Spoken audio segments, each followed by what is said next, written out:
Next up, we have Keegan Murray.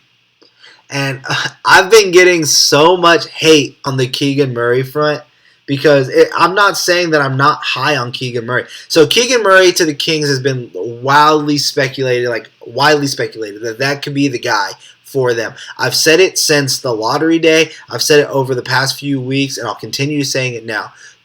At number 4, you don't draft best fit.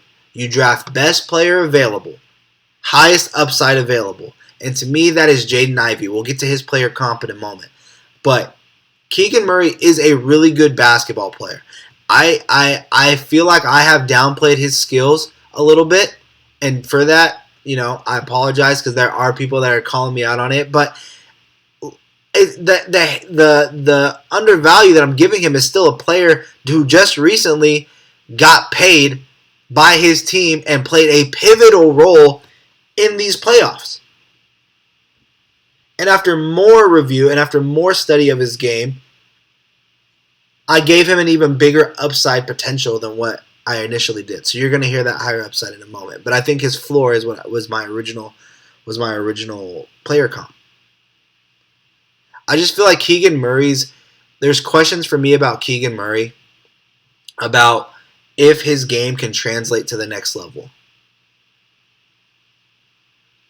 Is he going to be able to do a back to the basket post move like he did in college? Because his post moves were very mechanical. That's not a good word. It's very basic. Had the fundamentals were there, but he really just wants to turn that shoulder or get squared up to hit that jump shot. That jump shot is nice too. That's not tonight. Keegan Murray's jump shot is probably one of the best in this draft as well. But I don't know if he has a full offensive game. Now, for fit-wise in Sacramento, it definitely makes sense. Another thing that scares me about him being such a good fit, quote unquote, for most here, is I'm not sold on him being a heavy screener. I don't know if he's that good at setting screens, and if he's always going to want to pop. He rolled to the basket a little bit in college, obviously, but it was a lot of screen fade out for the pop. He wants to shoot those threes. But for me, I had a Dorian Finney-Smith. That was my player comp there. I think Dorian Finney-Smith is his floor. I think he could, no matter what, he's going to bring a professional mindset.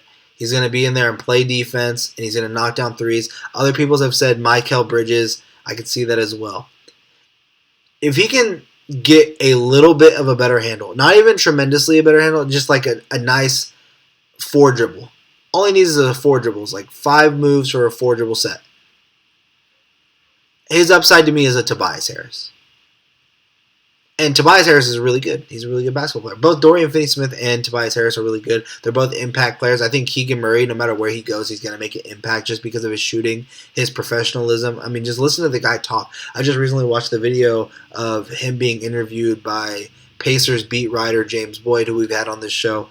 He got to interview him during the Combine and at the Combine. And, he holds himself in such a high nature. He likes to be very professional. And hearing scouts, one of the scouts that I spoke to about Keegan Murray, they said that he's one of those will give you the same energy every single time, whether it's on a clutch basket for a 3 or on misses. His mindset is to win the game. He doesn't give you any reactions until the game is over.